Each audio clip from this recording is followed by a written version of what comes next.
Hi విను, count your blessings ఏంటో తెలుసా మీకు? మీకు ఫోన్ వచ్చినప్పుడు మమ్మీ లేకపోతే అమ్మ, నాన్న, డాడీ, లేకపోతే వైఫ్, హనీ, స్వీట్ హార్ట్, ఇలాగ ఒక ఫోన్ కాల్ వచ్చిందనుకోండి, దట్ ఈస్ ఏ బ్లెస్సింగ్ అండి యాక్చువల్గా. అదేవిధంగా ఎంత కొట్టుకున్నా, ఎంత కాదన్నా, అన్నా బాగున్నావా, అన్నా చేరుకున్నావా, ప్రయాణం బాగుందా అని అడిగే ఒక తమ్ముడు అవ్వచ్చు, పండగ విషెస్ పంపే ఒక చెల్లి అవ్వచ్చు, లేకపోతే నువ్వు ఇలా చేయాలి అలా చేయకూడదు అని చెప్పి మెసేజ్ పంపే ఒక మిత్రుడు అవ్వచ్చు. వీళ్ళంతా మన బ్లెస్సింగ్స్ అండి. కానీ దీనికి ఒక ఎక్స్పైరీ డేట్ ఉంది.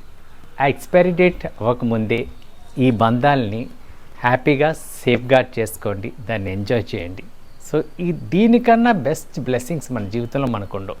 సో మనకి సంతోషం ఇచ్చే అన్ని బ్లెస్సింగ్సేనండి. ఈ ప్రతి బ్లెస్సింగ్స్ని మనం పదిలపరుచుకొని హ్యాపీగా దాన్ని ఎంజాయ్ చేయాలి. పోతే మళ్ళీ రాదండోయ్. సో కౌంట్ యువర్ బ్లెస్సింగ్స్ అండి. ఒక బుక్ తీసుకొని ఈరోజు మీకు ఎన్ని బ్లెస్సింగ్స్ ఉన్నాయో రాయండి, రేపు ఎన్ని ఉన్నాయో రాయండి. ఇలా రోజు మన బ్లెస్సింగ్స్ రాస్తే మనకి హ్యాపీనెస్ మనతోనే ఉంటుంది. ఏమంటారు?